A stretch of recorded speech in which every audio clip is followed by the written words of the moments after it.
Hey there, Snapchat enthusiasts! Welcome back to our channel, where we share valuable tips and tricks to enhance your Snapchat experience.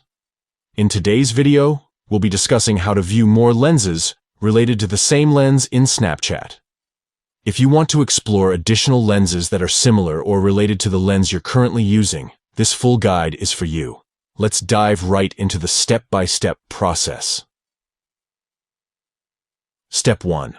Open the Snapchat app on your device. Look for the familiar yellow ghost icon either on your home screen or in your app drawer, and tap to open it. Step 2. Once you're inside the Snapchat app, you'll be in the camera section by default. Skip the camera for now and go straight to the lens. Step 3. Tap and hold on the lens icon, which is located in the center of the screen. By doing so, a menu will appear with various options. Step 4. From the menu, tap on More Lens.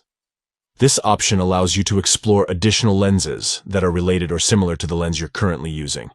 By following these simple steps, you can easily discover and view more lenses that are related to the one you're using in Snapchat, expanding your lens options and adding more fun to your Snapchat experience. Thank you for watching, and we'll catch you in the next video.